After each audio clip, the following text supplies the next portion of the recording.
And there we are. Hi everyone, welcome back to my channel. I am joined by these lovely people. We are missing a few of our usual hosts for Total Bollix, but that's okay.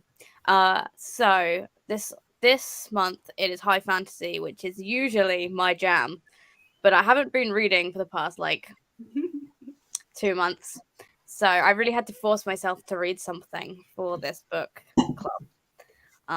But it is what it is. Do you want to all introduce yourselves that way? Because my camera is flipped. Of course, I'm gonna go first, always. So I'm Celine from Stuff Celine Does. You can go check my channel if you want, though I'm not posting anything. I guess I'll wait a little bit to tell which book I picked. And well, that's it. I'm Celine. Hi. I'm Hannah. I also haven't been posting much, but feel free to follow. I've kind of been more active on Bookstagram, I guess. Even then, it's minimal though at the moment. Instead, I've been rearranging my room, which is still a work in progress. But yeah, I'm the Bookworm's Feast, and I may or may not be here, in general the social media stuff. But feel free to follow. I will follow back, and yeah, at some point I will post stuff again. I was filming the unhaul, not the unhaul, the rearrange. So hopefully that will be something soon.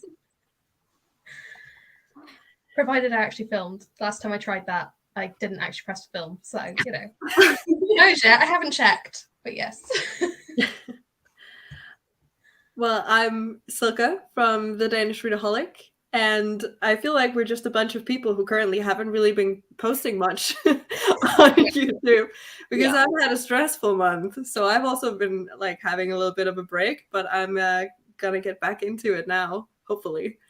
So yeah, feel free to check me out.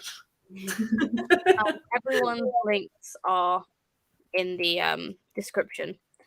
So you should be able to find them. And I'm trying to do two things at once. I hope you can't tell. We can, totally. Oh, damn it. And if you're on my channel, you should know who I am. But I'm Lizzie. I'm Bombadil's Bookish Things. And I have been a shit booktuber this month in particular. Not really posting or doing anything productive with my life. So just like the rest of us. Well, yeah. Yeah.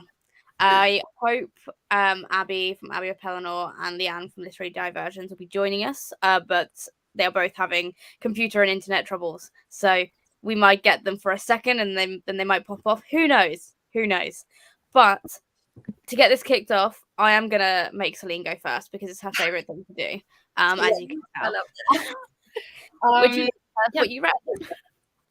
So I wanted to read this month. I wanted to go originally with The Mad Ship, but as you can tell, it's 900 pages, and so I read that. So thankfully, I also read The Adventures of Amina Al-Sirafi by Shannon. I don't know how to pronounce that, but thank you. Everyone knows City of Brass, same author.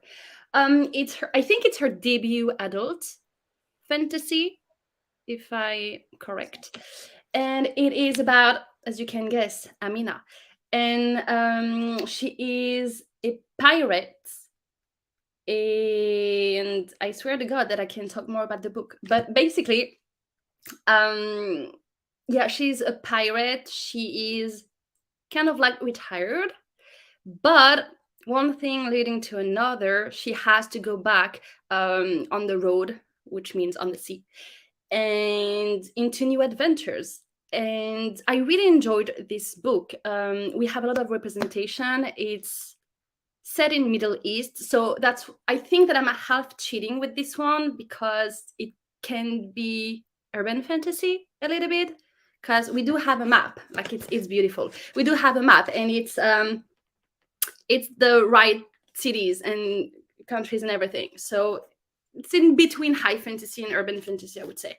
But yeah, I love the representation. I love that we have a very strong female character. And I also loved that it was adult, because most of the time with those kind of stories, it's very easily YA. If you don't know, I have a problem with YA fantasy.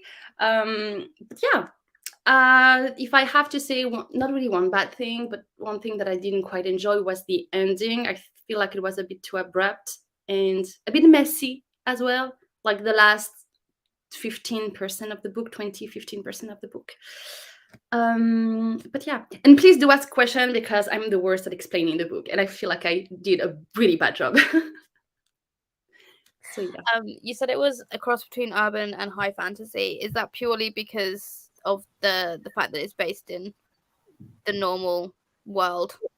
Well, I mean, it's based, I would say, on no normal world because we do have some completely imaginary islands as well, like places and islands. But yeah, for most of the universe, it is in kind of like a world. So it's supposed to be urban fantasy if it is, right? No, I think it might be Okay.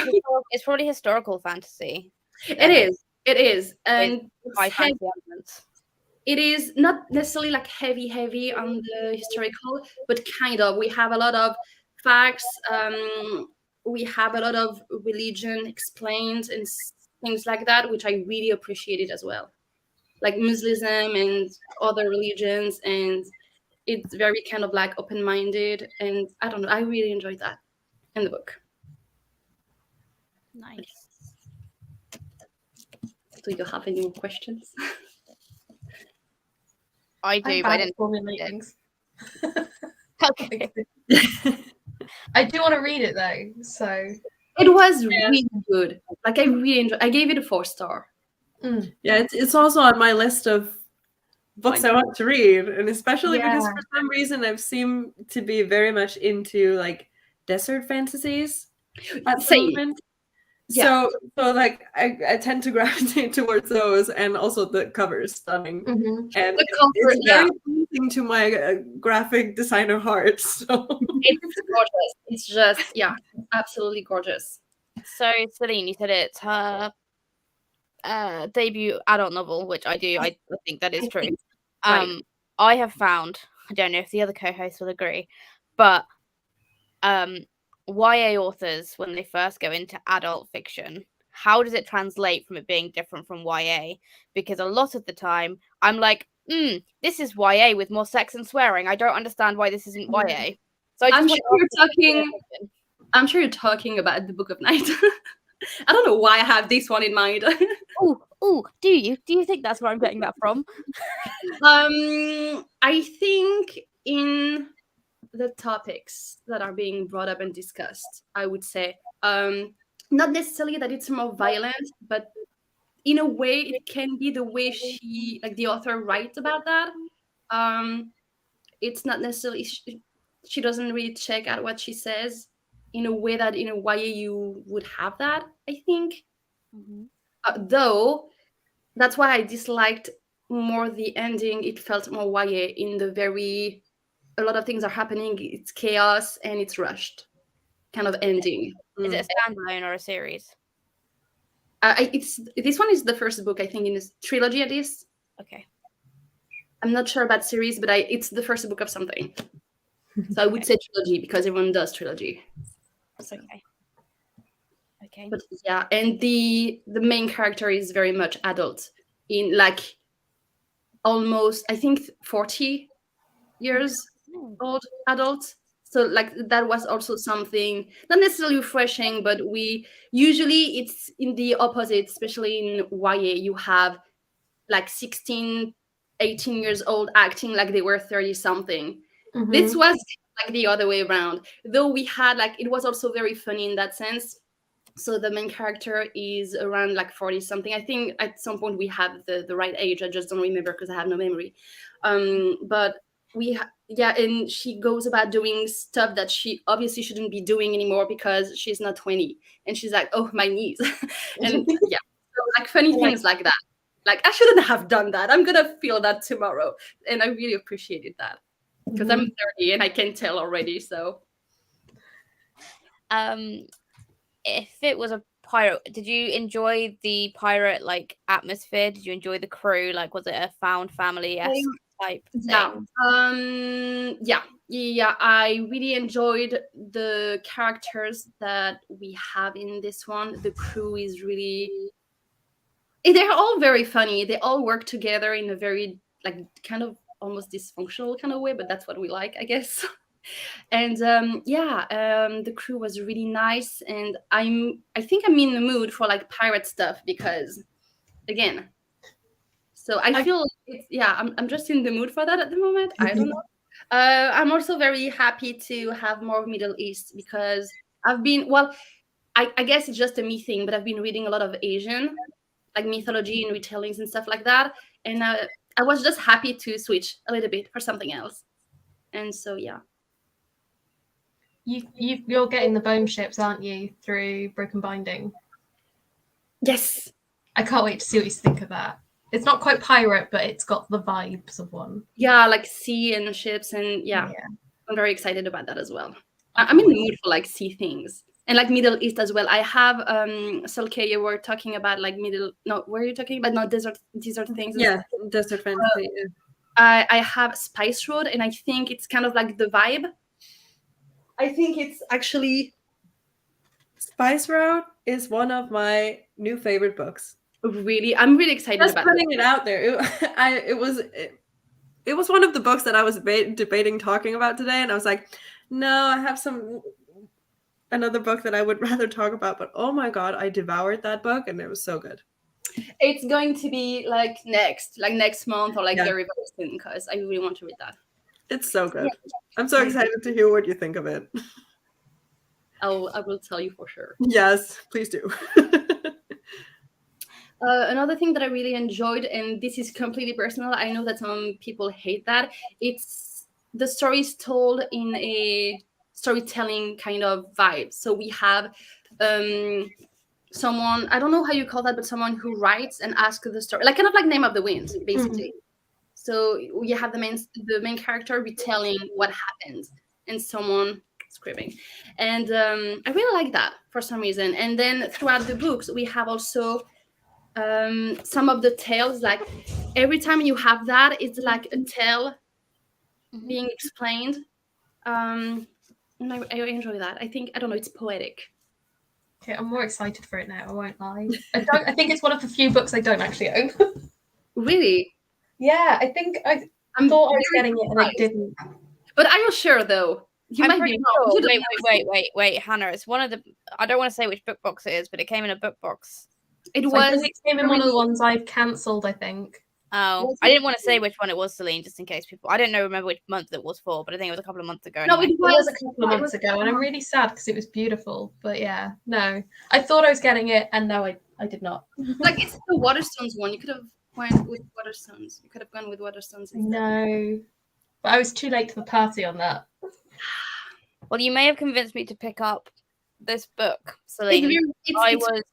I was being very petty about not wanting to pick it up. Because of the author, right? No. Well, because I picked up City of Brass, and I thought it was an Own Voices author. Yeah. And then when I found out it was just a white author, I was like, you've made me feel a way about this, and I don't like that you've hidden that you're not an author of color. It just made me feel a little bit icky because there was she used her married name, which is her right to do, but it did throw me through a loop because I was expecting it to be an Own Voices author. So I'm really, really pleased on her adult book she's calling herself Shannon, because I'm less likely to be like, oh, yes, someone from the Middle East is probably not going to be called Shannon, you know? Like, I might think twice. Whether she's white or not, she does a good job, I would say, at portraying other nationalities. And we actually have a glossary as well, because she uses terms like obviously like not our language, and so it's I don't know, I felt very involved and invested in the whole thing. So I feel like she did a good job. Yes, she really did. There was nothing wrong with her portrayal in City of Brass either. I just was like, oh. I really do want to read City of Brass. Like, that's like, I've been so back and forth with that series. I don't know if I should start it or not. And then like one day I'll be like, yes, I want to read it. I'll put it on my TBR. And then a week after I'm like, nah, you know what? I'll remove it again. So like, I'm still going back and forth with it. I really don't know. I I do read feel them a like couple of it's years overhyped. ago. Oh, go on. No, I was gonna say I feel like it's overhyped, but Hannah will Mm. definitely argue with me because I think Hannah enjoyed it, but I thought it was did. an overhyped book, and I'm not continuing with the series. But then Oh, I really? don't look into the hype. Like I've been like sort of harmed by that too many times. So I like knowing as little about a book as possible. Mm. So that's why I think I've got not a lot of questions for you, Celine. Because I'm like, I know nothing. That's a good. I do the same. So you know. Mhm. But like going in completely unaware, just knowing it was based on Persian mythology, and that was literally all I knew about it. I really enjoyed it. Well, the good thing about the fact that my memory is absolute shit is that I can read the blurb of a book, and then if I wait a month, I will have forgotten absolutely everything, so I can still go into it blind. Yes, I do exactly the same. I'm like, I bought it for a reason, but I can't remember why. Exactly. So when I get them, I'm like, it's so pretty. Yeah. Why on earth did I buy it? Absolutely same. So I I'll have go into it blind. I have one last question for you, Celine. Yes, please. What book would you say is comparable to The Adventures of Amina El Sarafi? I think that's what it was called. Yes. Well, I don't know. I don't think that I read anything like that before. Like truly. Especially as a like adult book. I can't think of anything. But it might be just my lack of knowledge when it comes to this specific subgenre. Maybe. Okay.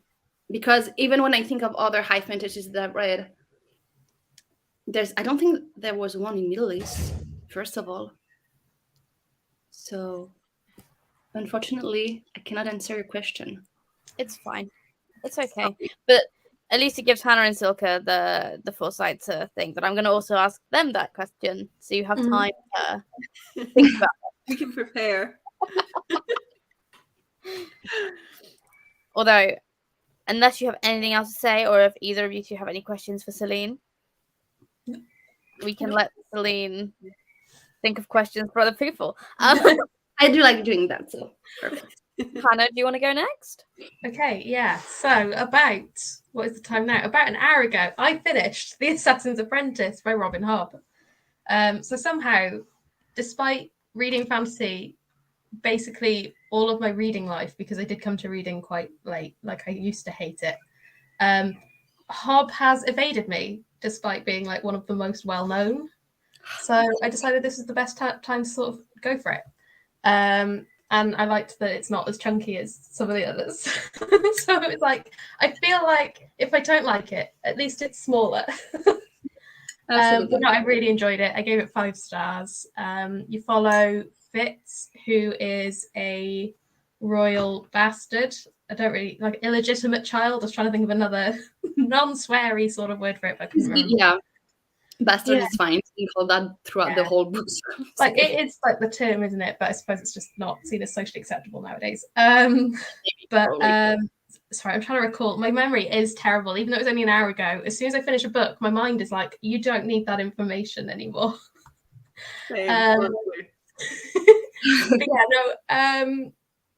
So it follows him, and you start off, he's about 10 and literally being foisted into the royal sort of circle. Like they're made aware that he exists. No one knew about him at this point. And then you kind of follow his life as he grows. I don't actually know how old he is by the end. At least 14, because I know it was mentioned he was 14 at one point. Yeah, at least teenagers, maybe teenage years. Something. Yeah, like beyond that, I've actually no idea how old he is by the end of it, considering all the stuff he's doing by the end of it. It's like, I don't think you could take him serious. But it's a slow burn, but I really enjoyed it, and I can see myself like reaching for it quite a lot to like reread it. Like I really did enjoy it.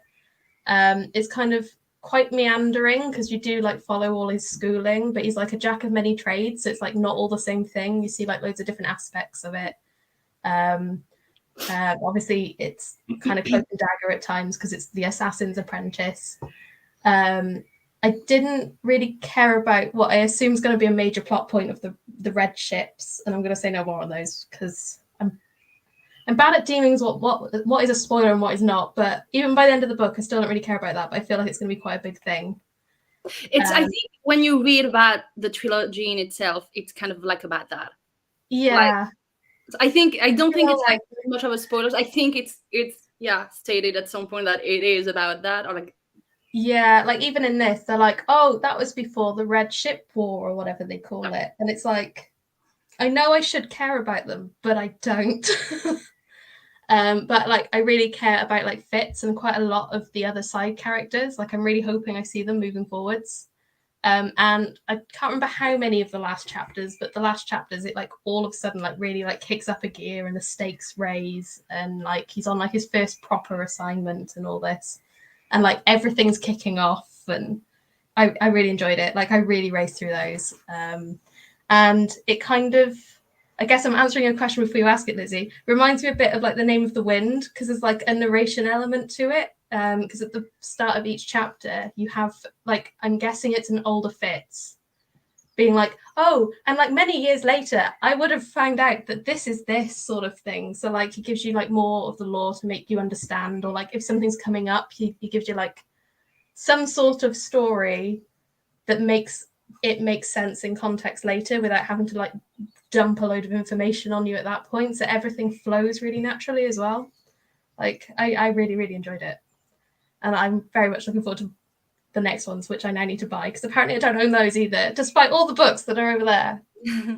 I'm so excited for you to get to the other ones. Like I'm just so excited for you to read it all. Like it's I love it so much. The trilogy. You don't need to buy the other two. I'll just send you the sequels that I have because I didn't have this book and the series. So I'll just send you those books. Don't worry. Lizzie, I'm so sad. You could have loved them. I'm so sad. Like so sad. You know what it was? What it was that it was overhyped to me. Maybe if you like a book, I've got a real great idea for people.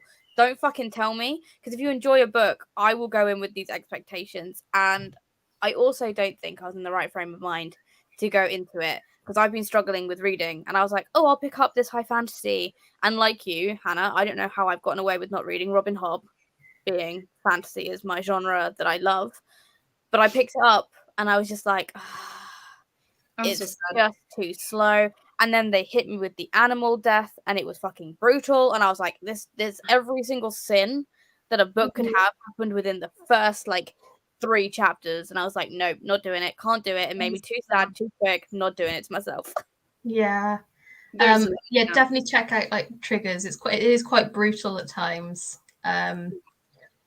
But also quite forgiving a lot of the time as well. Like, I feel like Fitz should be dead 7 times over at this point. Like what he goes through.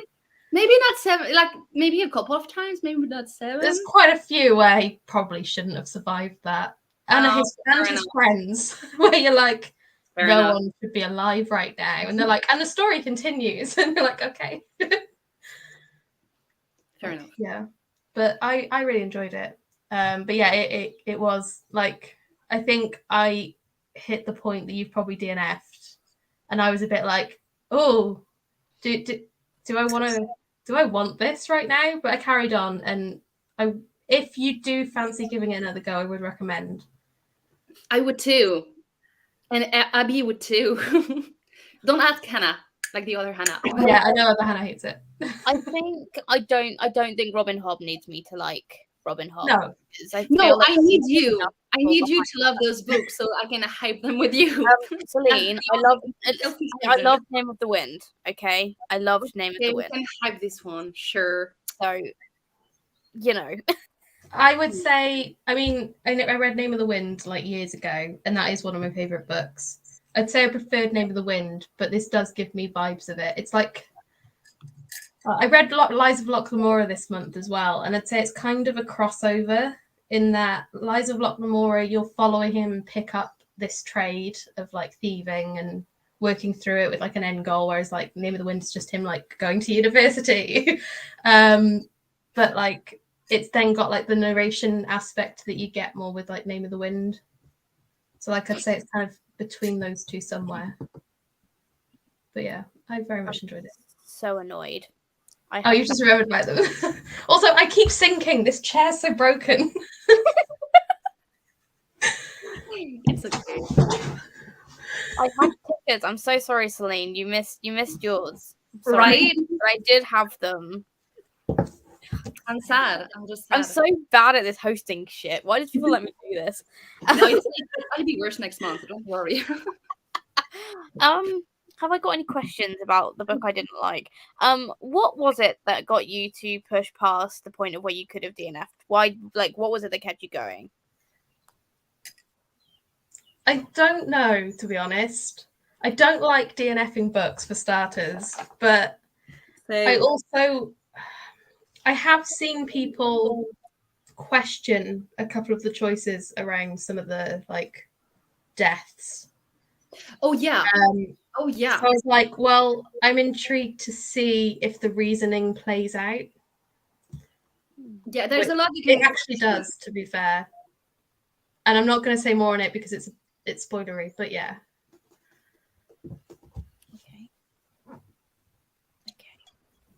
Does it very much feel like the story? I don't know, because it's a trilogy. But is it a good start to a series? Like, are you intrigued to pick up the next ones like immediately, or are you gonna wait a bit?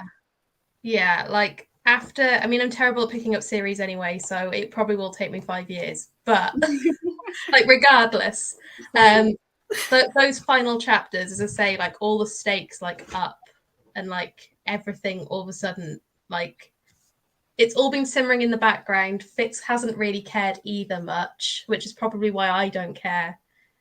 And then everything kind of comes together and you see like the wider issues going on that are like way more vast than what you think for most of the book. So like I definitely want to read more and find out more about what's going on and how it's going to like come to resolution, because obviously Fitz is alive if that is the narrator at the end, like not the end, at the start of each chapter. So I know he's going to reach the end of this journey, presumably, as long as it is Fitz. But beyond that, I don't know what happens. I just know he mentions it's the start of their woes for many years and all this. So, like, I imagine it's going to take place over a good span. So I want to... You know what my favourite part of all that was watching Celine's face as you were talking that entire time. I was like, Celine knows something we don't. yeah, I'm on to the next trilogy, so, and it's the second book in the next trilogy, so I know stuff. Did you like Fitz as a main character? I did. I wasn't sure early on, but I like a lot of these struggles, and he isn't like Quoth in that he's very much like, I am the best at this. Like, he does like acknowledge, no, that's not good. I mean, not always of his own volition, but like he does like take into account like he's not the best, he is failing in places, and all these people are definitely superior, rather than Quoth just wandering around the place in the Name of the Wind like, I'm better, I hate that guy, let's teach him a lesson. Like, yeah, no, I quite liked him. I wouldn't say he's my favorite like character ever, not necessarily the book, but like, that is my next question, like, to follow up, Liz, is who is your favorite character? That is really difficult. I really like they've all got weird names and I'm going to pronounce them wrong because I haven't listened to the audiobook, and is yeah, it who knows. Bollix as well? I did really like Burrick. I quite like Chade, and Verity's growing on me. Interesting. Okay, I'm going to ask you the same questions once you're done with the trilogy. So see if anything's changed. Okay. I like this kind of conversation where one has just started and the other knows too much, because that's also what I'm watching a TV show with my best friend that I've like I've seen the entire thing and she's seen like a couple of episodes before. So I'm like, okay, so how do you feel about this character? Yeah, because you know stuff. Who's your favorite? What do you Yeah. think about this? And I'm just sitting there like, just wait. Mhm. And Yeah. I love that feeling. It's so much fun. And I have another question. So obviously you're just onto book 1, but so far, if you had to pick, well, it doesn't have to be just one thing, but either one character or one storyline to make another trilogy with, like what would those be? Because there's, I think, like 7 or 8 trilogy series within the whole universe. I did not And know so- that. That is way more than I thought. I think in total we have like 13 or 15 books, something like that. Okay. So like obviously we're gonna have some like slightly plot lines and storylines just for other trilogies books. Mhm. And I want to know like which one so far with the first one only, which one you think would be worth diving into, whether like storylines or characters. I would like a prequel on what is he called? Chastity? Charity? Yeah, Whatever no, his dad's called, because they've got weird names. I think it's Charity. Yeah. Charity, maybe, yeah. Charity, especially like Burrick being his like right-hand man, it sounds like. Like I would love to read like them two going around. Yeah, like think they're that- becoming friends and the whole. Yeah. Okay. I think that'd be good. Whether that's out there, I don't know, but I would love it. Okay. I'm very excited. I'm gonna ask you exactly the same questions at the end of the trilogy. Okay. I think some stuff might change. You might change your insights. Yeah. I mean, I'd also love to like watch Chade in like his younger years going around assassinating people. That could also be very That's interesting. fair. Yeah. Yes, you do. Yes. I'm just trying to think. Is it like, okay, so it's called The Assassin's Apprentice. I've only read a very small part of this book, and there wasn't this in this. Yeah, you didn't even get to the assassin. No. So Yeah. with it being an assassin story, do we get a cool assassin training montage? Not necessarily, no. Like Or I'd have hated it. That's Well, fine. you have I him just like didn't- go off I on an hated it. assignment, but it's like an information thing. Like something's happened, and they both like sail off incognito, where you don't even know this is about to happen because he's another character at this point, with no hints that he's anyone else. And he like sails off, and they're like, "We'll go fix this," and then it turns out it's a bigger problem than they think, and then they run away. But then at the end, he has his first like proper assignment that you hear about. Yeah. They allude to he's done other things. He's like, "Oh, by the end of this winter, I killed 17 men or whatever." But like those last chapters are him bungling his way through, sort of thing. Like, yeah. But you do have that. Like it's very much an apprenticeship. Yeah, but it's just them chilling in their rooms chatting. Also, there's a lot of that. Yeah. Well, It's very more- interesting though. It's kind of like him not necessarily wanting to be an assassin and be like, Yeah. I'm here because I've been told to, and I don't really have a choice. But I'd rather chill out somewhere else. But okay. Yeah, like Why the not? assassin doesn't want that life. He was like, I wasn't asked. I was just put here. I'm trying to give you an option. And he's just like, yeah, cool. We'll keep going. Yeah, cool. Yeah. Okay, well that makes me sad that there is no cool assassin training montage.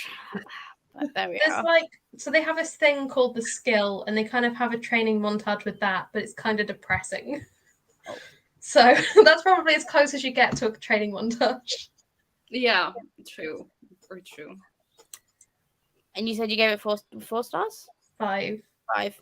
It was 4 until those final chapters. Like I think it was was talking to 5 as Celine well. earlier today, and I was like, to be fair, with most books, there'll be a 4 until the final chapters, and then it might go to a 5. Like I don't decide early on it's a 5.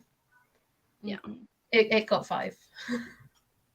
So if people needed convincing to read Robin Hood more.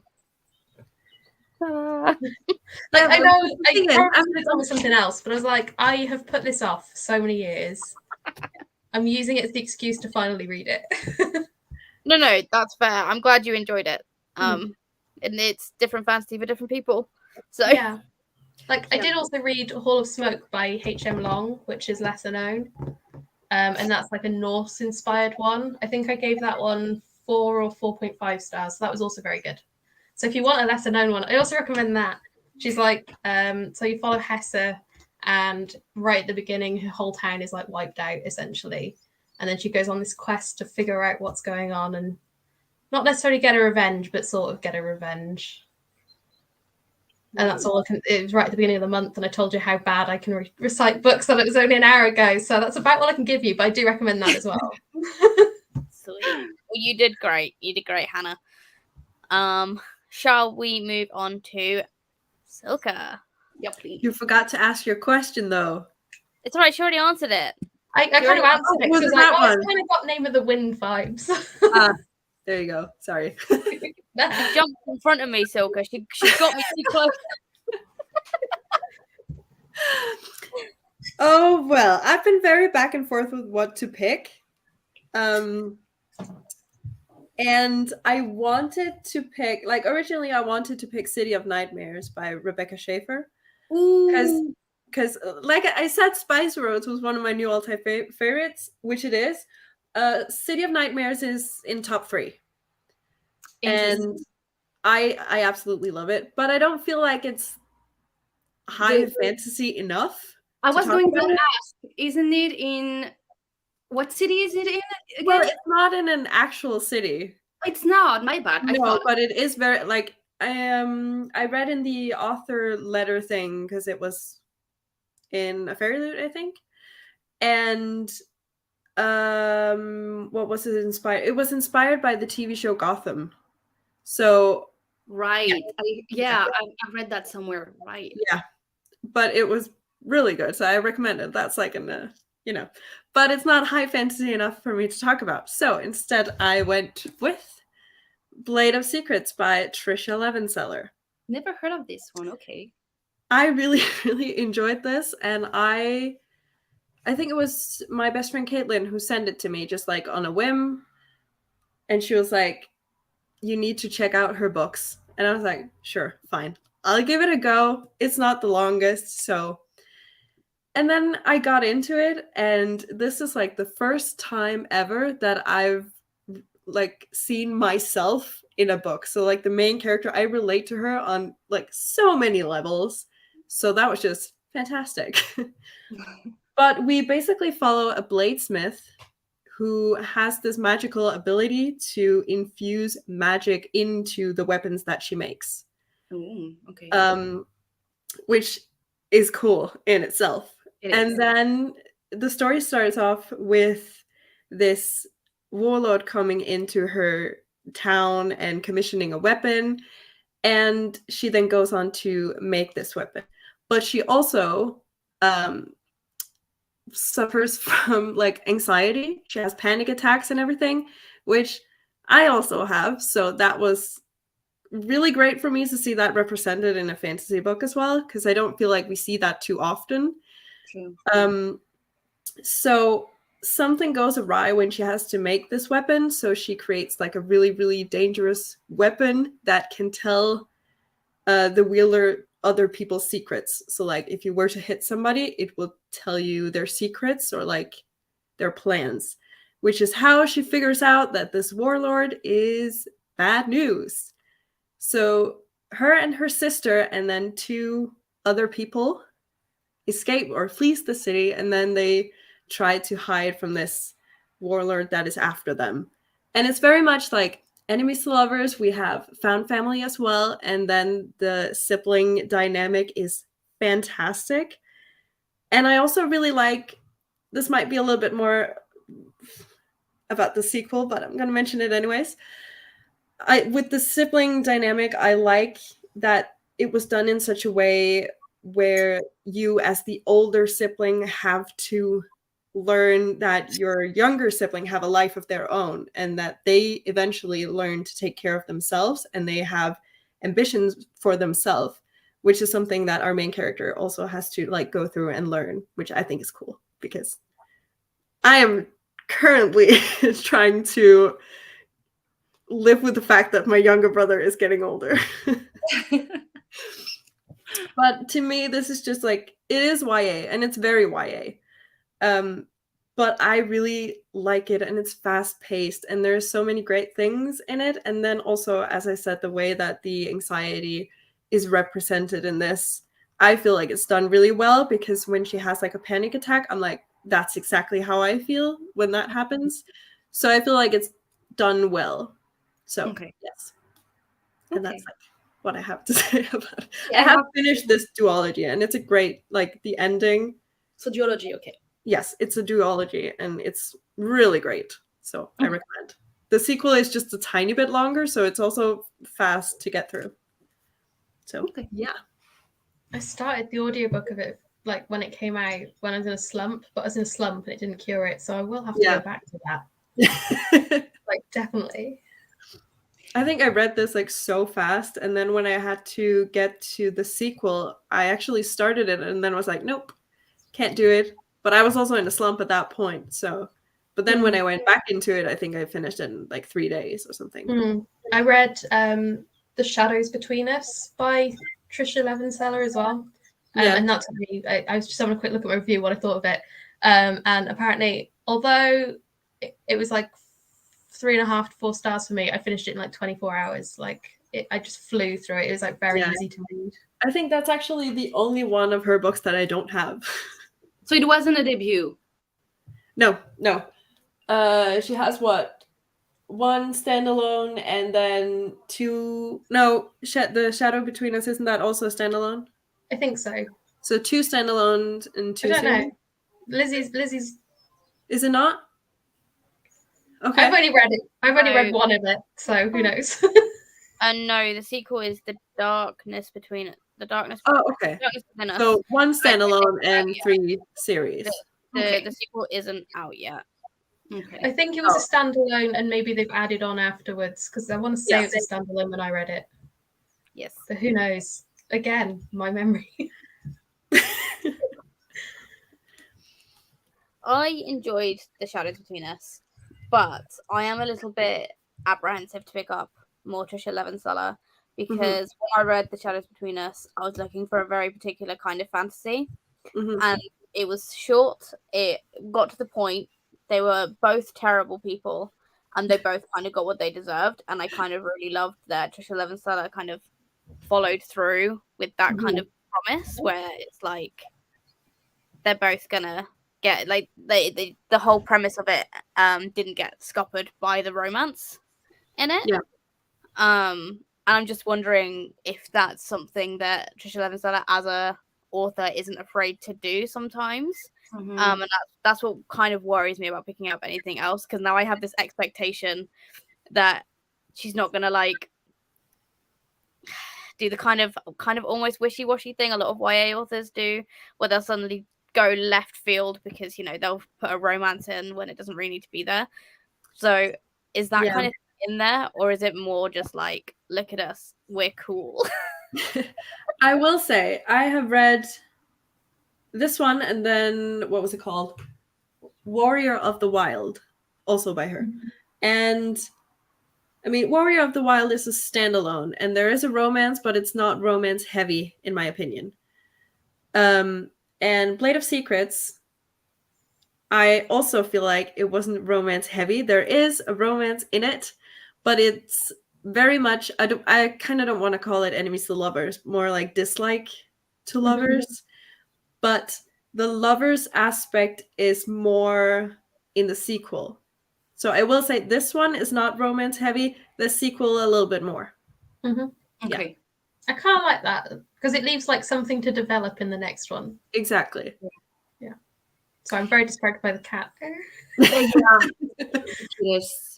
Yes, baby. Oh. And so you were saying it's YA, and when it's YA, I always have to ask, what kind of tropes do you have? Like, maybe not all of them, but do you have like some big tropes?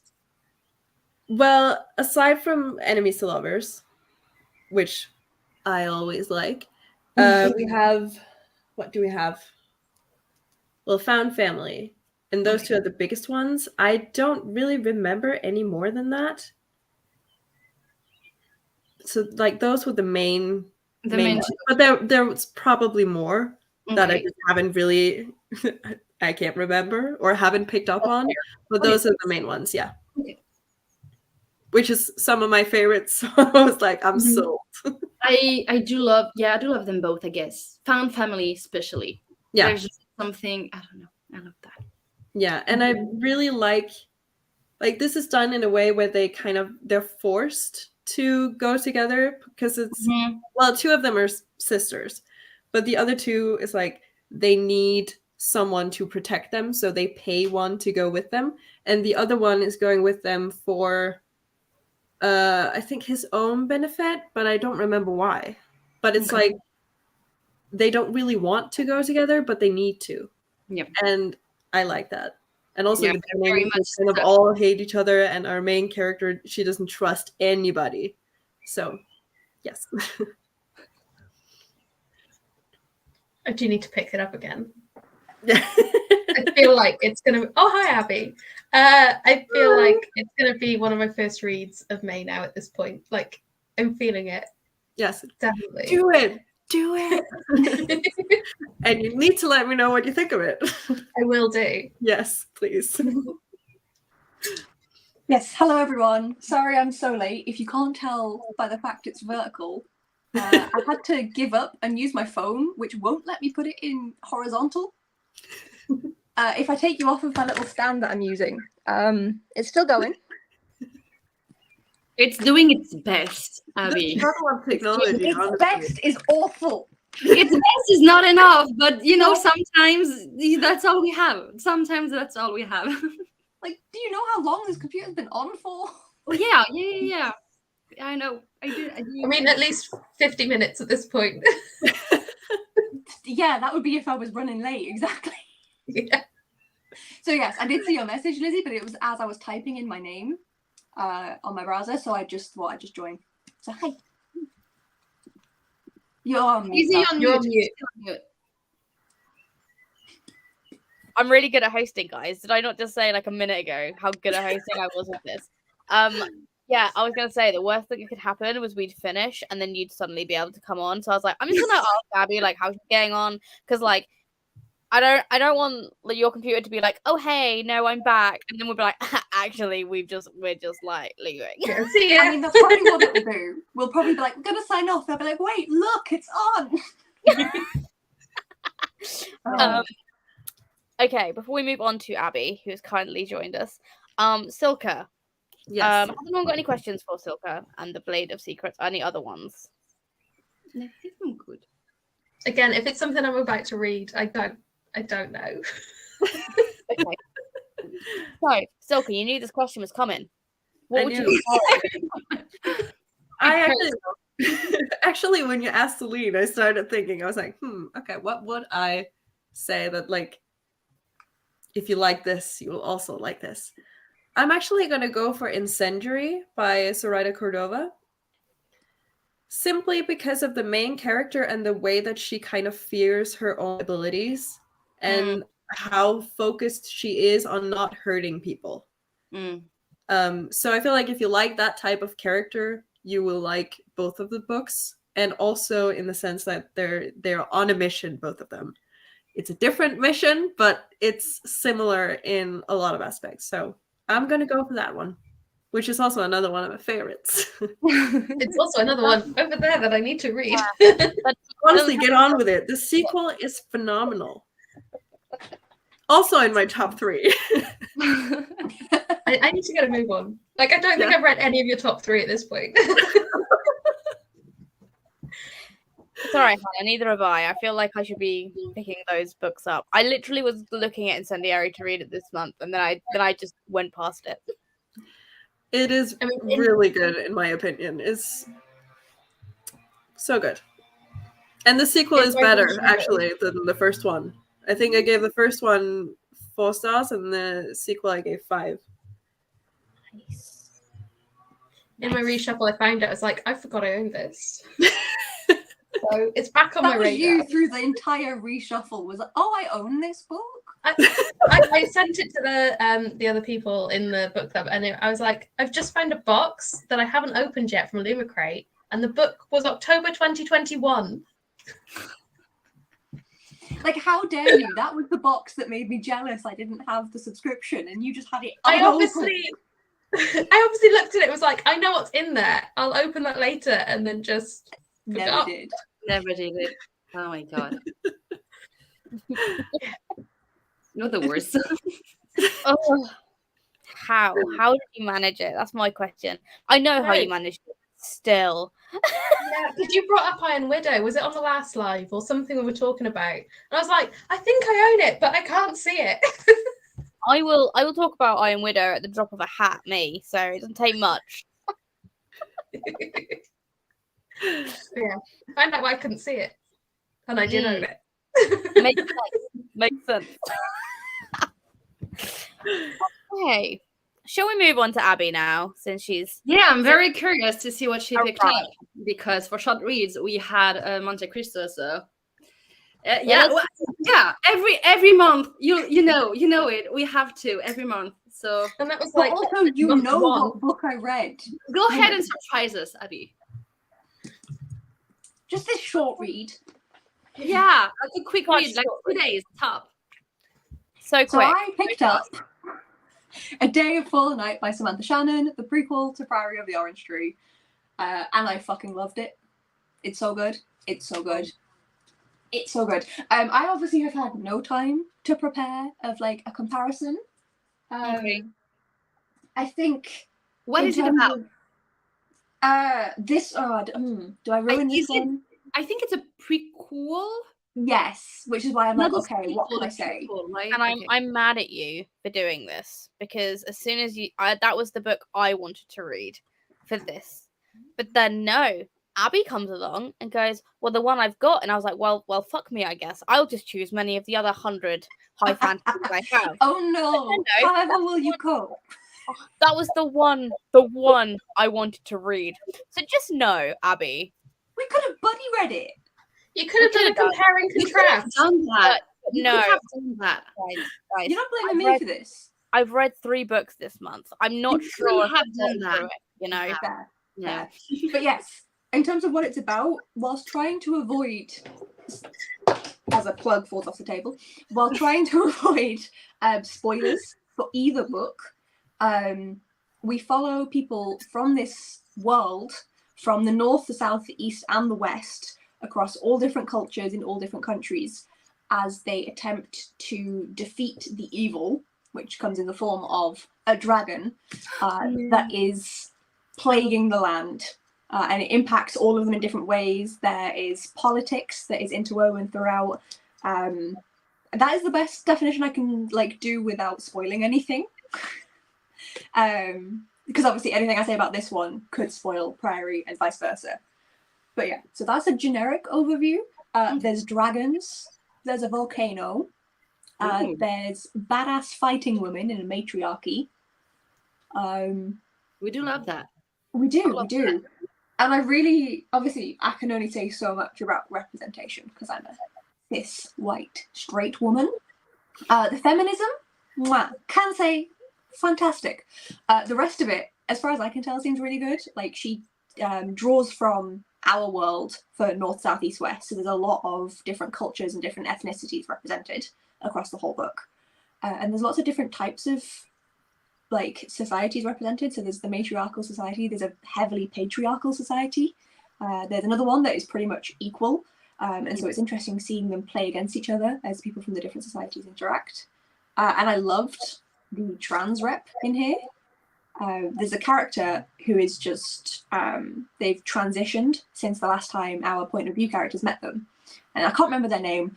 I'm bad with names, you three know that, but it was like, oh yeah, I need to see Mistress Smith.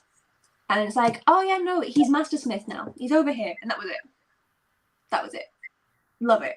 And then in the bit that was the West, which was basically based off of kind of Eurocentric ideas of our history. So they've got lords and ladies and lades is what they did for non-binary. There was a fair amount of non-binary individuals who were in kind of lordship region, and that was really fun to just kind of have that included and not even questioned in the slightest, because obviously I read a lot of older books as well, So those very much do not have that. So I really enjoyed seeing that. And then just the world building. Obviously, it's got Priory to build off of. But I last read Priory. I've only ever read it once. It's the big orange one, if you can see it. And I read that in like 2018. And like I can't remember the name of someone from this book that I finished like 4 days ago. Could never be me. I wish. This is the theme of this book club today. Yeah. But so I can't remember stuff from this one, and I only just finished it, and it managed to build on the world building from the first one and kind of remind me of stuff in there and build that back in, despite the fact that it's separated over such a different amount of time. Whilst also having very much its own story, its own characters, its own world building, whilst being in the same world.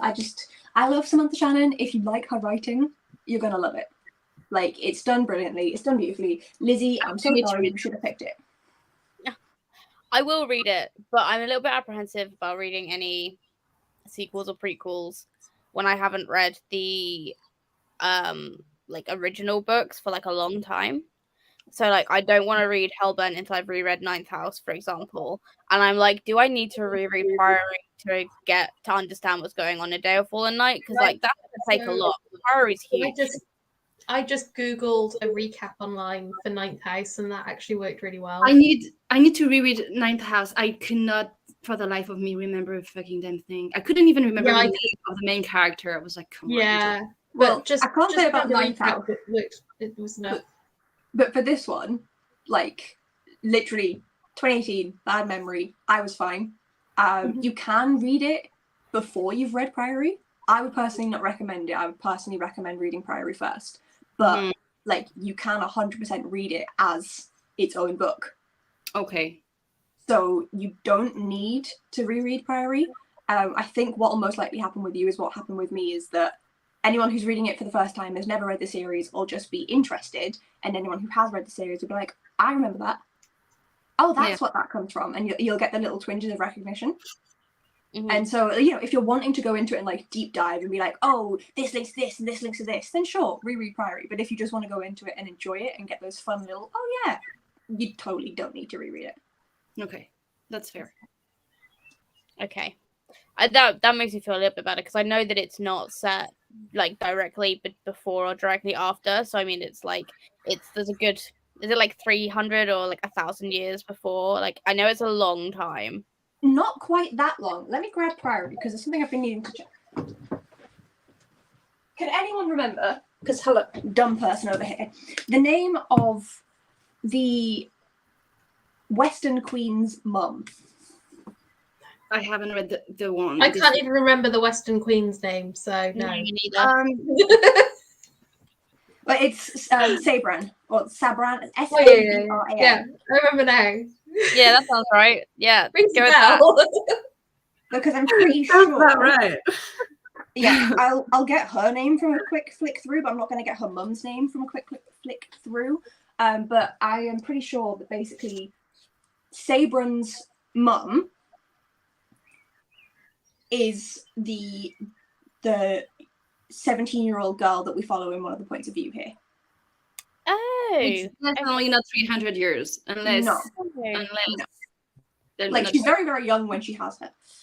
So it's not that far apart. It definitely is not a direct link. 100% not. Can confirm. I have a question. I have questions, actually. When you read, so you read Priory first, obviously, like in 2018, you said 19? 18, yeah. 18. At the time, did you feel like you needed another book in the universe, whether it's a prequel or a sequel? No. I wished at the time that the ending had been longer. Basically, I mean, obviously everyone knows the basic concept of these books now. I've mentioned it. You fight a dragon. I have no idea. You fight a dragon at the end of it. I just know there's a dragon. Yeah. And So that's what I meant by the basic concept. They fight a dragon. Oh my god, I'm such an idiot. I've just okay, no, I'll be fine, because I've just remembered a massive plot point now. You've mentioned the dragon thing. I'm like, oh, okay. Now I know what this is going to be about. And so I wished in Priory that the scene with them fighting the dragon had been longer. Okay. And that was pretty much my only issue with Priory. So yeah, I didn't want Desire in terms of like, oh, it's not completed, but Not it even very, not Go even on. necessarily in that sense, just even in a sense, this book was so good, I need more of whatever oh she yes, created within yes, the universe. in that way, 100%. Like I Okay. was so excited when I heard that Day of Fallen Night came out, because you get, I mean, it's a big book, you get a lot of world building in Priory, but there's obviously, you know, it's meant to be an entire planet worth of history. So Yeah. she can, like, yeah, sure, it's a huge book, but that is 4/4 of the world all squished into one So book. she can completely keep on going within the series, Yeah. the universe, and like definitely. Yeah, like Okay. I would quite happily have another prequel set earlier than A Day of Fallen Night. I'd love to see one between Fallen and Priory. Okay. Like I'd be interested in one after Priory. That would be more, I would expect more of like a novella, a normal size book after Priory. I Okay. feel like prequels have got more possibility. It depends on where she goes with the story. Okay. Like with it being a standalone, if she'd done like a little novella the size of a normal book of, you know, how things had ended up after the end scene in Priory, that's what I would have expected. But it depends if she chooses to flesh the whole thing out. But like there is a lot of backstory that she can go into. Like this doesn't go that far back, and Priory itself has got a lot of stuff about kind of linking to history, as Lizzie may have remembered. To have that So lore. going, so going really far back is also another option that they've got, kind of to the point where these myths that are now in common like culture and common law in present day in Priory, where they came from. Yeah. Because they, in this world, they came from actual actions. And so it'd be interesting to actually see that written. Yeah. So she's got a lot of different options. I would love to read them all. Like, it doesn't need any expanding. There's no requirement for it. But Yeah, I'm like 100% the here for endings it. are satisfactory enough. Like they really end. Okay. Yeah, everything wraps up nicely, but like if you enjoy the story, you're gonna want more. Okay, fair enough. Do you have a favorite book? And like if so, why? Like what aspects did you prefer? What, you know, even A characters? Day of Fallen Night, because Ooh, okay. she's because she's had more time to develop as an author. There's more representation in it that is more pointed and researched from a vast variety of different representations, like to the point where I'm kind of concerned if I now go and read Priory whether Lades, for example, like as included in Priory, or is this something that now she's realized that she wants to include more trans and non-binary representation in her books? That's definitely in there. All of the representation is done better. Her writing skill has improved. Like it is just a better book. So it also could work as a standalone. Yeah. So yeah, it is just a better book because she's constantly improving her writing, in my opinion. I really need to read those books. Like I really do need to read them. Especially because you've got the really pretty editions. Just for the fact that I need to justify buying 2 sets of those 2 books. Yeah. You own 4 of them and you've not read any. I know. Yeah, I need to read them. I did find it interesting. Now, this might be an unpopular opinion, so I'm really excited to see you all jump on me for this opinion. But how do we all feel about a standalone having a prequel? Because to me, it's not a fucking standalone anymore, love. That's a series. No. It's a series. I don't care if you've got 2 books. That like it doesn't bother me. You just have to change how you talk about it. Like Priory was written as a standalone. Like I have a Priory technical question then. Like she wrote it as a standalone, so at the time you called it a standalone. But now it's not a standalone anymore. Like it was written as a standalone, but it's a series. For sure. I have a question though. Do you call that a series if it's only 2 books? Well, it's a duology, so it's just she's already stated she's writing a 3rd one. So yeah, because the next question, would it be even a series if it's only a trilogy, or like anything more than 1 book is a series. Yeah, a duology is a series. Okay. Just as long as it's more than 1 book, it's a series. Then you have duologies, trilogies, quartets, I guess, and then series as it is for the rest. Yeah. Okay. Yeah. I will say I found the marketing around A Day of Fallen Night so frustrating. Why? They kept on saying the prequel to the standalone. It's just say just the prequel to Priory. I can't. You're I so petty. I love it, Lizzie. No, I know, but it really bothered me because I'm just like, it's not. I get it. It would bother me too. I love it. I love that about you, Lizzie. So damn much. It is dumb. Like, how can you say the prequel to the standalone? Like, it is weird. Because maybe it's just because it was marketed at the time as a standalone. So they're just playing on that aspect, probably. Absolutely. Because obviously it's not a standalone anymore. I can see why they did it, but it bothered me every time. Every time I saw it written down, I was like, It's not a standalone. it's not a standalone anymore. But yeah, no. Love it. I love that. I'm never bothered if an author, I'm never bothered if an author decides to write more in a series as long as it's done well and it's not a cash grab. Yeah. The two things can be separate. It can be a cash grab and done well. You know, like Stephen King, all of his books are cash grabs. He does them for his readership well. I don't like his books, but you know, he does them well for his readership. That's fine. But yeah, it has to be a good written book. Like, apparently, A Ballad of Songbirds and Snakes is apparently quite good. I've not read it yet. I haven't read it either, but then again, I haven't finished Hunger Games. I haven't read or watched. I know. I'm not. I'm joking. Wait, Hannah, did you just say you haven't either? I haven't read or watched them. Hannah! I read the first one and watched all of them, so I'm ahead.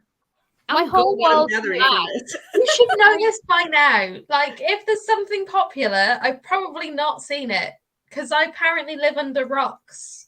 You've blown my tiny mind. How? I've sat here this entire time thinking everyone's read the Hunger Games. Right? Yeah. No, because I was that annoying ass teenager who was like, everyone loves this, so I'm not gonna read it. Fair I enough. don't know why. I was just that bitch. It was the same with The Fault in Our Stars. I was like, no, not gonna touch it. Divergent, not gonna touch it. I haven't seen Divergent or read them. Yeah, I've read them. I haven't read them, and I haven't read them either. I've read Fault in Our Stars, but Hunger Games, I'm excited to continue, but I just need to get my hands on them. So that's why I've currently stopped. Like, to me, the Hunger Games are the best YA that I ever read. Yeah. As YA goes, like, they're the ones that I always compare everything to. Yeah. I would say that it's almost impossible to say that there is a better YA dystopian. Because people can have, you know, choices on genre. You know, someone might not like you. It's not a genre that I read a lot. I don't think I can think of anything else that I read like for this specific genre, but I want to agree with you anyway. It worries me that people say that Ballad of Songbirds and Snakes is good though, because I watched the trailer and I went, wait a minute, does this look good? Because I've put this whole like it's gonna be shit. I don't want a President Snow origin story. No one asked for this. However, we don't ask for things and they do it anyway. But I don't think it is a President Snow origin story. I just think he's there. I just think he happens to be there. Yeah. It looks like it in the trailer that it's not like just following him. It's just But is it true to the book? I don't know. That's why I'm like, do I pick this up? But like, did you read the book? Let's pick up Ballad of Songbirds and Snakes. Why not? Who read the book? I haven't, obviously. Nope. none None of us have read it yet. We should probably read the book first before. I've seen some people talking about it, and one lass in particular, she was saying that the whole, at least from what she said, was that the book was focused on Snow, but that the whole point isn't to get to love Snow. You're not supposed to come out of it being like, oh, I actually like really understand him. No, you understand him. He's still a dick, but like the whole thing is supposed to show you that he made his choices along the way. Yeah, and he purposely went down this path. Yeah, I think that the movie will portray him for everyone to love him, because that's what movies do in general. They'd be like, we're gonna pick like a pretty actor, whatever, and we're gonna hype him up. Everyone is going to fall in love with the character. But I feel like it's going to be different from the book in that sense. Yeah. I mean, they did that with the main trilogy anyway. Like, literally the whole thing was like, oh, let's have a discussion on the fact that like the capital just wants to like focus on aesthetics and the love story and like how that links to modern day. And then all modern media did was focus on the aesthetics and the love story. It's like, did you read the book?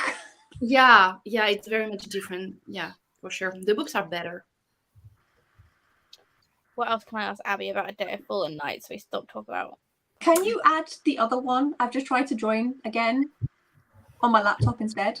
It's a worse camera, but then I don't have to. Oh my god. Okay, Abby, goodbye. We'll see you in a second. I don't have other questions. Like I said, the camera's much worse. It is. Primarily because I don't have my fancy HD cam. But here we go. I don't have other questions because I want to read the books and I don't want to be I don't want to know too much about them. Yeah, so far everyone's chosen a book that I want to read. So I'm like, I've got nothing. So I'm like, everyone don't ask questions. I don't want to know. Okay. I have my last question. What would you compare it to? You already answered me, I think, and I have a terrible memory. I said that I didn't know what to compare it to, and then we never went on. Also, I'm aware this camera is awful. In my defense, I purchased this laptop in 2011. It's doing fine. It's alive. That's all It's that doing matters. the job. Yeah, it's doing giving the job. 2011 vibes, and we like it. I had all of you guys in like this space of the screen because I wasn't sure what was going to happen when I rotated it. So I just wanted to see your faces. So now you don't have to see mine. You're welcome. In terms of the dragon side of things, I do think that it's not dissimilar to Eragon. However, Eragon is just I haven't one. read that either. Yeah, I need to read them like 100%. I really need to get into the hype around that right now. Eragon is an interesting one to read because like the first book was written by a 15-year-old. Yeah, like I bear need that to in read mind. it. I need to reread it because Yeah, I me loved too. the series so much as a kid. I loved it. I loved it so much. But so the dragon side of yes, but the actual story, Eragon's just one point of view. So I'm trying to think of I guess there was I read A Never Tilting World by Rinch Becco. And that's just 2 point of views, and the story's very different, but the point of views and the way they're written is similar to how the point of views are written in Priory. So that's my recommendation.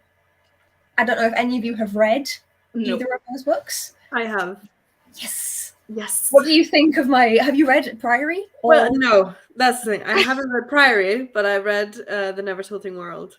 Yeah. So I haven't that read narration the style sequel yet, even though I loved it, but I need to read the sequel as well. But that book interweaves. I'm glad I'm not alone. It interweaves the politics of the 2 different point of views, which are physically separated on the same planet. So while it doesn't have the same plot as Priory in the slightest, the way that the world building is done and all that seems to roll. Why are you laughing? Is someone being mean to me again? I have a quick question, not to Priory or anything, but to Never Tilting World. Just a very quick one. Do you which of the worlds do you prefer? Because I have a very clear winner in my opinion, but I'm intrigued to see what you think because I've never met anyone who has read it. If you made me pick, the politics of both worlds are awful. Yeah. The politics of, I cannot remember, I'm bad with names, okay? There's a warm and a cold, all right? Go with that. I don't remember the names either. Politics of warm is less bad, but the magic side of things, I'd prefer cold. Okay. Just for the name, I would go with cold. That sounds fun. I will just say, the reason I was laughing was because Goodreads has 100% sold me on The Never Tilting World. Because the first line is Frozen meets Mad Max. I'm in. You don't need to tell me anymore. What? I need to read that. Wait. I need to check that on Goodreads. 100%. I'm so in. Mad Max. Now I'm curious. Frozen meets Mad Max. What a great, wonderful. I've only seen trailers for Mad Max, so same. Can't comment fully, but I can see what they're getting at. Yeah. Wait, what's The Never Tilting World by Rinch Becco.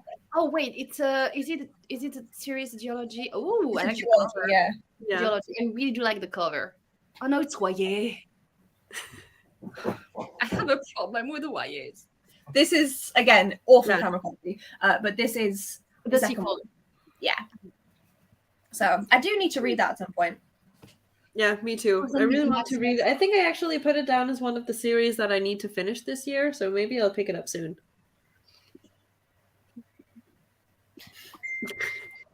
Fingers crossed. Does anyone else have any questions for Abby? No. Okay, wonderful. I'm going to move on to me then. Okay, what I picked. Okay, so as everyone knows, I had a terrible reading month. Awful. So I was going to read Oathbringer by Brandon Sanderson. Yeah. Didn't happen. Did not happen. I am a total of 2.5 chapters in, and I just can't do it. My brain is not letting me enjoy Sanderson, which is really sad. I then don't know what I picked up after then. It didn't work. So then I thought I needed something a little bit different. I can't find the dust jacket. I'm very sorry. It's The Foxglove King Okay. by Hannah Witten. Do And you this like was the one of the color? Fairy Loot books. I think it was one of the Fairy Loot adult books. Yeah. How can I explain this book? I Okay, have so no idea what it's about. I don't think I've seen this one around. name. I'm terrible at names too, and I didn't finish that this long ago. Okay, Law. So this follows Law, who is a poison runner in this city where essentially you can poison yourself to make sure that you live longer, but if you poison yourself too much, you die, which makes sense. It's poison. The first part makes less sense. Yeah, there's like a magic system. So there is a magic system where there's two sets. There's Mortem, which is death magic, and Spiritum, which is life magic. Okay. And Law basically is a poison runner. She's a spy, and she is an unauthorized user of Mortem because the church has a chokehold on Mortem users because it's a dangerous power. Like necromancers can like do horrible shit. So the church have got a lockdown on that.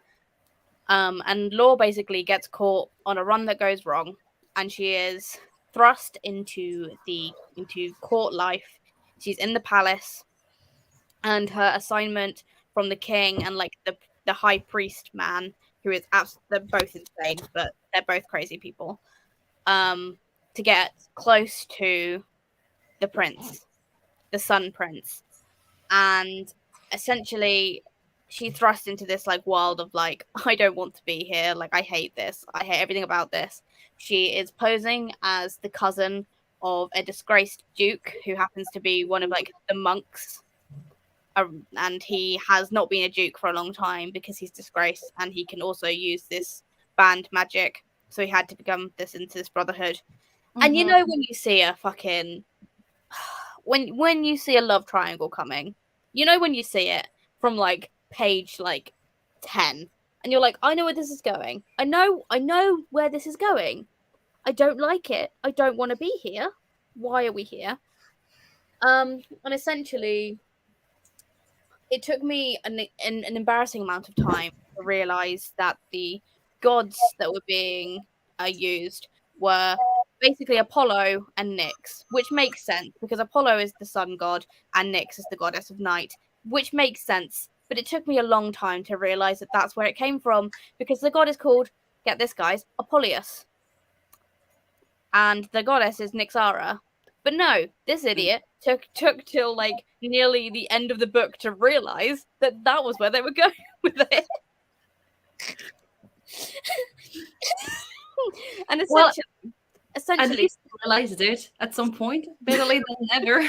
no, I've never felt more stupid because the only reason I realized was because they started like listing other gods and goddesses, which were slight plays on like the other Greek god names, and I was like, how am I this stupid? How have I missed this? But essentially, there is the fallen god and goddess who leak magic into the world, and a lot of the lesser gods' magic has been used up, and now it's just these two warring gods. And Apollos is basically supposed to have his chosen, and that's yes, Warring? or boring? What did I say? Wait, I'm confused. The two boring gods? Fallen, The two boring... fallen, Oh, fallen. none of the above. Okay. None of Sorry. the above. Let me just try this again. Go on. Fallen gods. He has his chosen, which is one of the ruling families, because of course they are the life, the givers of life. Like, they have the church. They all get this weird brand on their 24th birthday, and if you're one of the royal family, you get a half of a sun carved into your hand, which just feels not fun.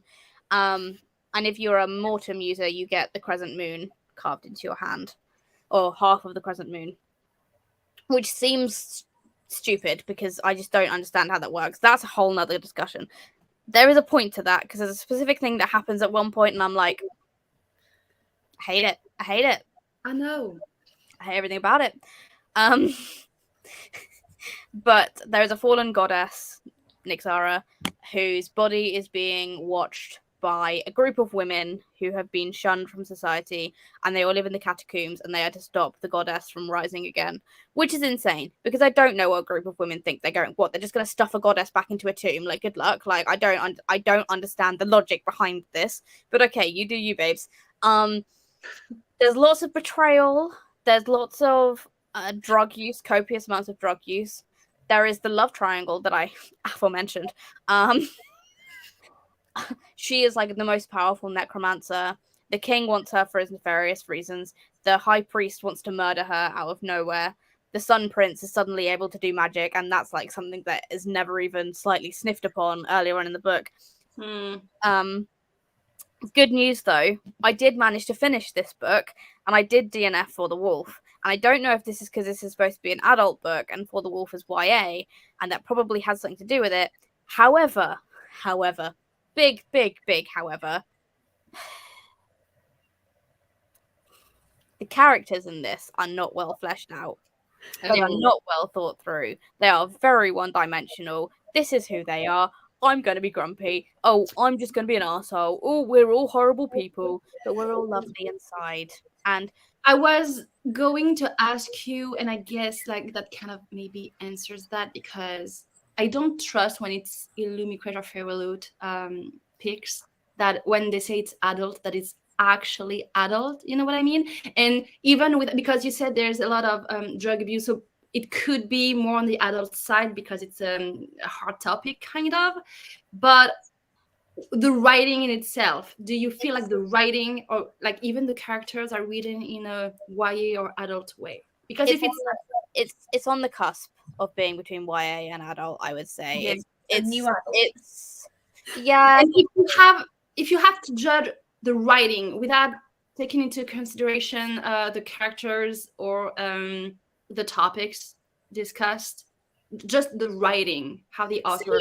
She says that this book is shit, so you shouldn't read it. So why are you asking so much? I'm curious because I do feel like we categorize YA everything that is badly written. No, I don't. Fantasy. Okay, I don't think this is badly written. I genuinely don't think that. It's fast paced. It's well well paced. Like, there is no, it's not too slow, it's not too fast, but like there are definite like beats to the plot.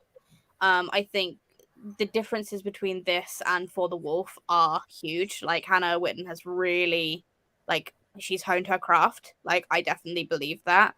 And the characters are way less annoying than they were in For the Wolf. Like, way less annoying. So I will say that I'd say it's quite close to being a YA because I don't think I can fully commit to saying this is an adult book purely for some of the stuff that happens to this, but it's definitely on the up and up. Like, if I'm interested to see when the sequel comes out to this, if it is different again with the pacing and the writing style, but I definitely think this is more grown up than For the Wolf was, if that makes sense. So the sort of adult book that you wouldn't hesitate, separate from content, to recommend to like a 16-year-old. Yeah, no, I think yeah. I think a 16-year-old would be fine with this. There is quite graphic depictions of death and animal death, and then reanimation of life, and there is quite a grisly scene that involves a child. So like there are a few things I'd be hesitant, but also I'm like, well, you're 16, get over it, you'll be fine. Like you watch Lizzie, horror think movies. about 16-year-old me. Like you'd be like, oh, there's death and gore. Read this. Yeah. Have fun. I will say there was one particular thing in this where the main character, in two separate instances, has a kissing scene with two of the characters. The love triangle I aforementioned. Together or separately? Separately, in two Okay. separate occasions. And I was like, why? Why? Oh, this is why we're doing this. Okay. And you know what really clued me in that there'll be a love triangle? So you see this. Oh look, it's two characters together. Yeah. Oh, let's just go to the back, shall we? Oh wait, that's a different person with her. Weird. We wonder. Oh, Celine, if you're wanting if they kissed all together, can I recommend Silver Under Nightfall? I haven't. Wait, is it the Goldsboro from last October? The vampire The one, yes. vampire with the horrible cover. Okay, right.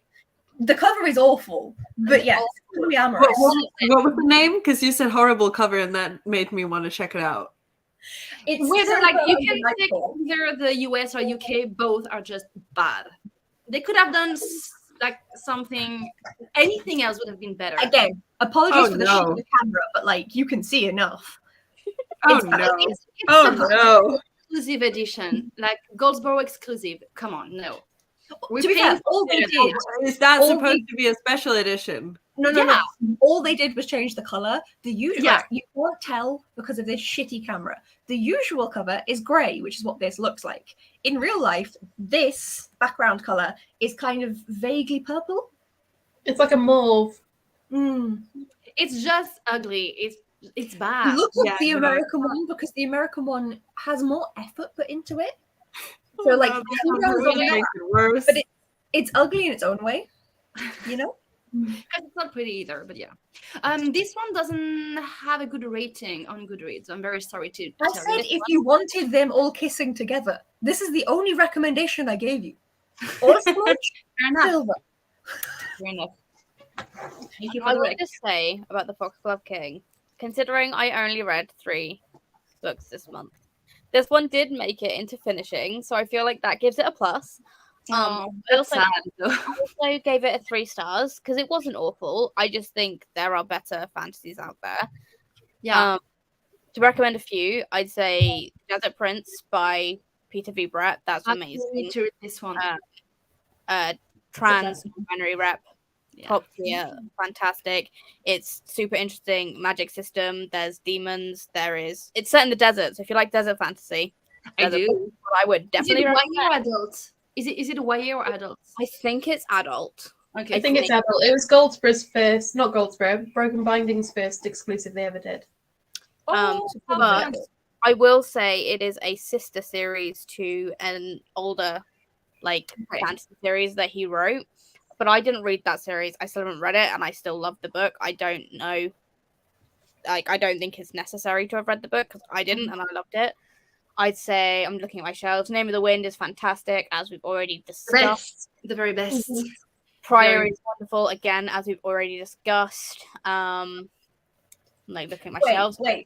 Not liking me. I mean, Empire of the Vampire. I know that it's a tricky recommendation because of the author and the gift. I Anna, talked about that. before. Abby is saying the Palinor series because of course. Oh, that's why I was like, that does ring a bell. Wait. Yeah, I was going to say, it's come up a few times. Realized with Lizzie Every visible time. eye roll.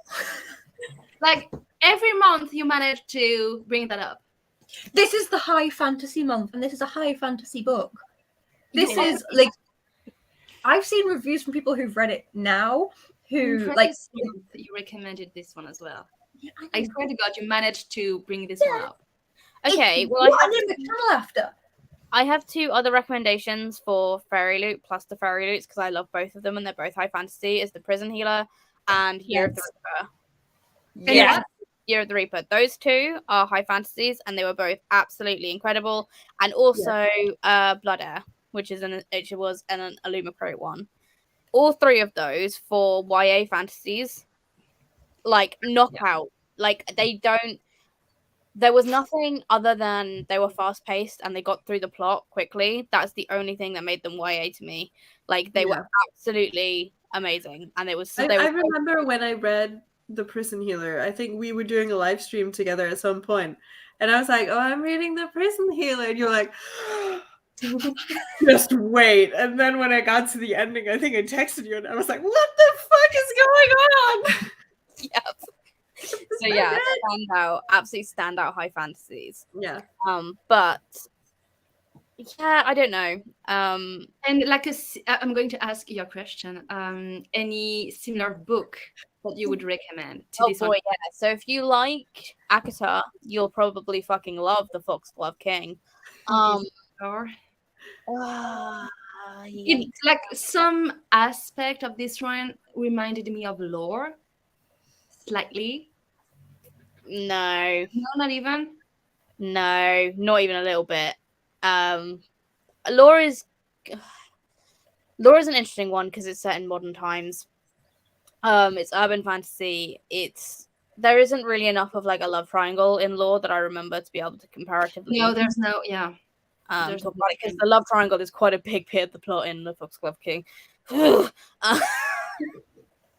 I don't know, if you like high-paced fantasies that are a bit of fun, you don't have to think about anything too much, you'll probably like it. Like there's nothing like hugely wrong with it. That's why I got 3 stars. Like it wasn't for me, like, and that's okay. But then I wasn't too enamored by For the Wolf either. Like I literally DNF'd it. But if you liked For the Wolf, I would definitely recommend Foxglove King because it's written so much better. Like, okay, so much better. Fair enough. But yeah, I got through it. One of those months. Yeah. I don't know what I'm going to pick up next. Like I managed 5 books, but I feel like 2 of them are cheating. Why? Like in terms of like, oh wow, you read 5 books. Let me get them. Abby, I'm lying to you because I'm reading this month. I don't know about you didn't, but I had a good month. Oh, this is what I'm currently reading, and it's adorable. It is. Do you understand now? I do. I'm not gonna lie to you though. After this live show, I'm definitely gonna play God of War because Zach bought his PlayStation here, and he's never seeing his controller ever again because I will be playing it. I'm gonna be playing Kirby Forgotten Land. Oh.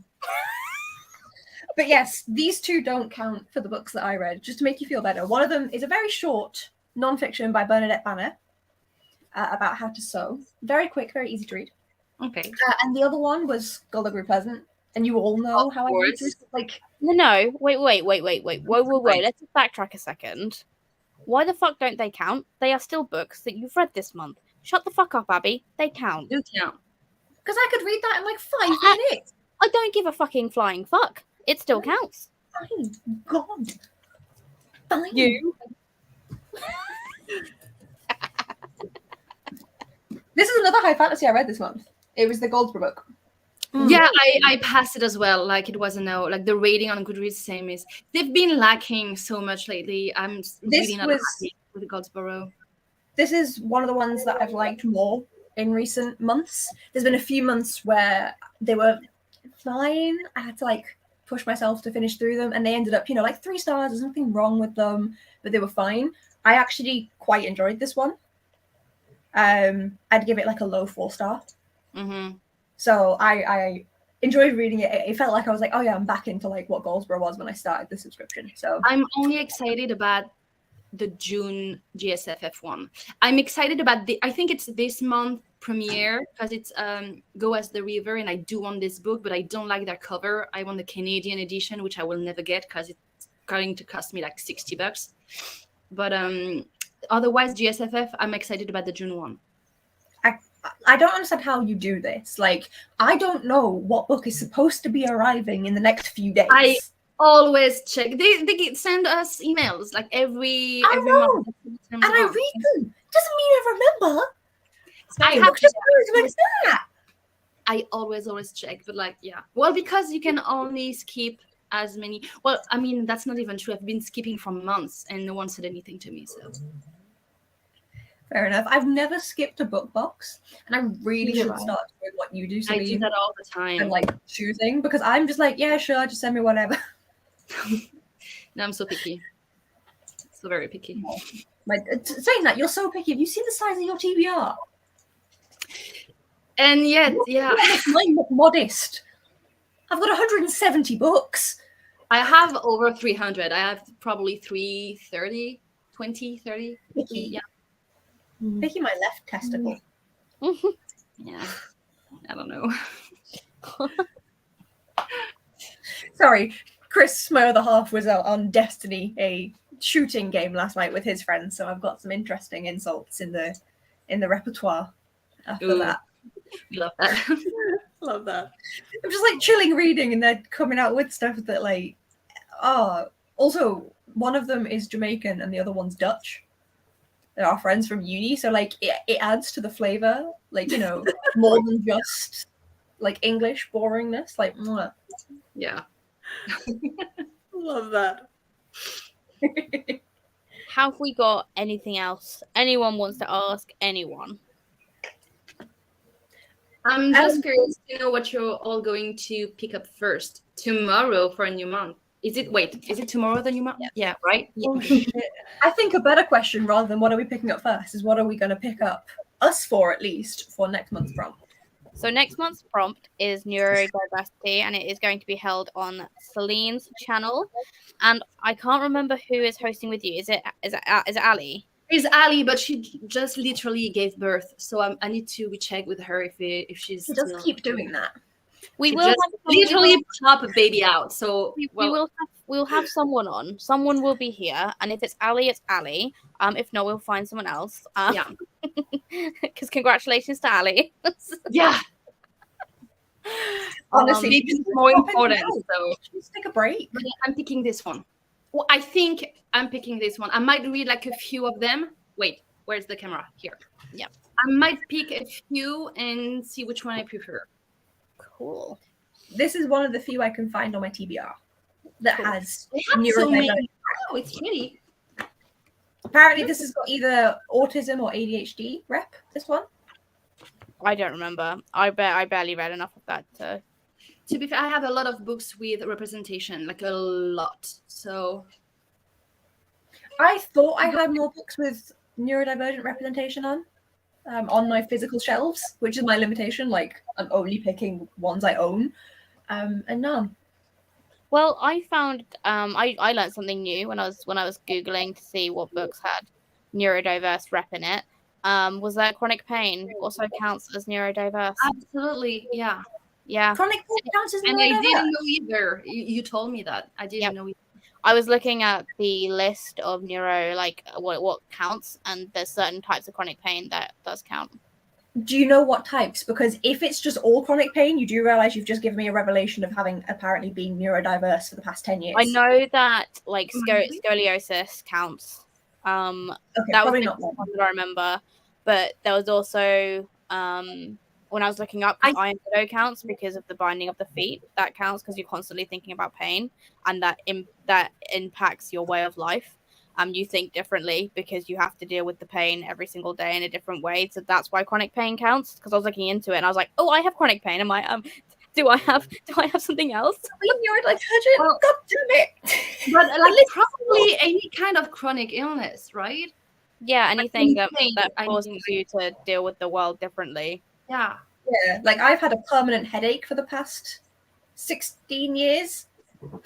Might count. Right. I had a migraine for 4 years.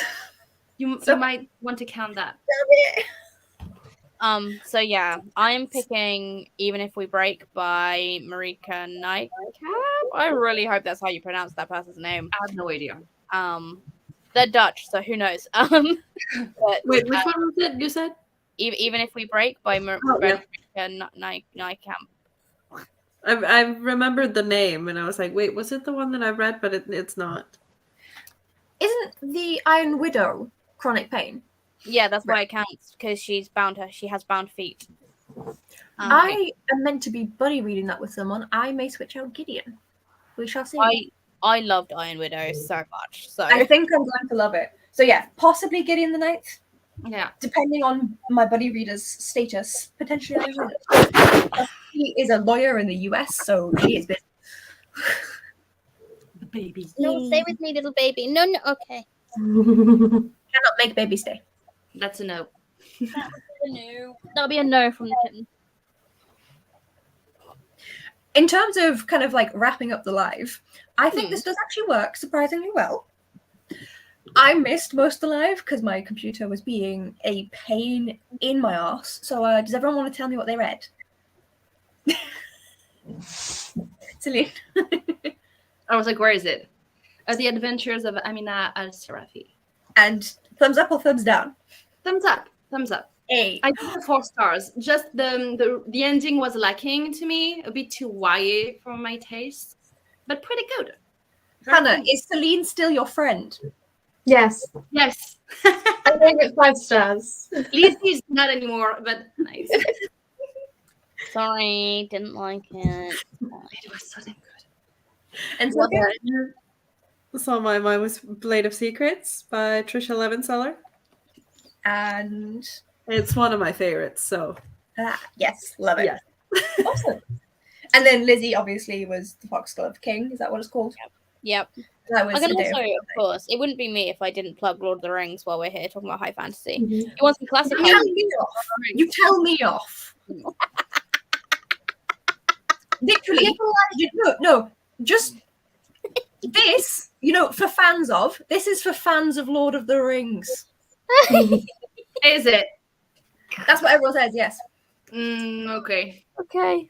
I don't have a copy of them, so I will eventually. No. Eventually, I'll get my hands on them. mentioned a lot of the rings. Like, how dare we not mentioning and talking more about a lot of the rings? No, I'm just saying, in case people forget the Lord of the Rings exists, I'm just reminding everyone it's a high fantasy novel, very, very little known. Nobody knows about it, so I've got to make sure everyone reads it, right? I don't know if you've heard of this thing. Very underhyped for sure. And Middle Earth Sun is coming back this year, so people need to remember that it exists. Thinking about it more, me and Hannah probably should have come together and done a buddy read for this month. But hey ho, we're both up to the same book, reading The Hobbit and then reading the main 3, and we're both at the same one. So we probably should have just done a buddy read of book 2. Yeah. We'll get around to it at some point. We can all do a buddy read of those books, though. I do want to read them all. Well, then you need to read The Hobbit and book 1 because book 2 is where me and Hannah are at. You can reread that with us. No. Well, no, Celine, we can just reread Hobbit and Fellowship, and then once we've caught up, they can do powers. Yes, because we have enough books to read. They do, but at the same time, I don't remember them. So maybe I should reread them. I do have an annual reread of Lord of the Rings, so it doesn't really matter when I do that. But anyway, I'm going to wrap it up here. Thank you very much, Silka, for jumping in as last minute as you did. It's lovely to have you on. Lovely to be here. Has anyone got anything they want to plug? Okay, Celine, you do. You have 2 book clubs. Celine is the wonderful creator of the Book Wanderers, which is on Discord and on Goodreads, and it's a really great book club. She's also part of the Literary Society, and because she can't plug anything herself, I have to. And they're wonderful and 3 monthly readathons for The Book Wanderers. And they're always great, wonderful prompts, really chill, everyone's lovely. And Literary Society has a buddy read that I think is every month. Every month? Yeah, so it's more towards literary, contemporaries, and historical fiction classics. Yeah. So check those out because they're great. Anyone else? No. Hannah has got a wonderful bookstagram and a wonderful blog. You should definitely go check her out. Why do you guys suck at this? That I barely post to. I think the blog is actually probably what I forgot about it at the beginning, but the blog's probably what I post to the most at the moment. I've been debugging my house. I've put up 1 video this month. Same. All I've done is remove everything from the room and then put it back in. That's all I've been doing. And while I am hyping everyone else up, the Hannah that isn't here has a wonderful bookshop called Waypoint Books. And if you want to get anything for yourself or for a family member and you want to support an indie bookshop, I can definitely recommend Waypoint Books until the cows come home. And if you want recommendations, Hannah is also the place to go to because she knows everything about every book and is wonderful. I think everyone here can agree. She will get that book to you through hell and high water. She will do her best. She also has subscriptions, book subscriptions that you can Yes, do well. where she will recommend you books, and she's very like. If any of you know me, if any of you have come here from my channel for some reason, why? You know I read like science fiction, fantasy, and some classics. She has resulted in 2 new favorite contemporaries. So, what? What? Shop at Shop at Waypoint. Shop at it. Abby, have you got anything? Literally, I've been AWOL for the past month. It's been a nightmare with these carpet-eating moths. But subscribe to Abby Appellanor. She makes great content. thanks. Most of It's the not about moths. I promise. When she's not doing that with the carpets, she Yeah. does great content. It's been a She long isn't having month. a hell month. She posts very regularly, and they're always wonderful. It's usually once a week. I've just been having a time. I've had nothing going on, and I haven't been posting regularly. So you're doing better than me. Yeah, 100%. Silka, anything you want to plug? Nope, not really. Okay, Silka has a wonderful channel. Go subscribe to her. She also has a really fucking amazing TBR game with like the most wonderful graphics you have ever seen. And there's actually the new edition of it is coming soon. There you go. Look, you had something to plug all along. Not next month, but the month after, I think. Exciting. Yes. If not, then the latest it will be ready for July. Depends on how busy I'll end up. So it said just coming this summer. Coming this summer. Coming Let's this do summer, that. perfect. Let's Yeah. do that. So basically, what I'm saying is check out everyone's content, everyone's socials, because everyone here is wonderful. And even like obviously Hannah's stuff too. Go check out Leda M and Leanne from the Street Diversions because Leanne is now a regular co-host. Unfortunately, internet cut them off today, so they couldn't be here, but they will be here next month to talk about neurodiverse books. And yeah, hope to see everyone there. And I'm gonna say goodbye now. Bye. Bye.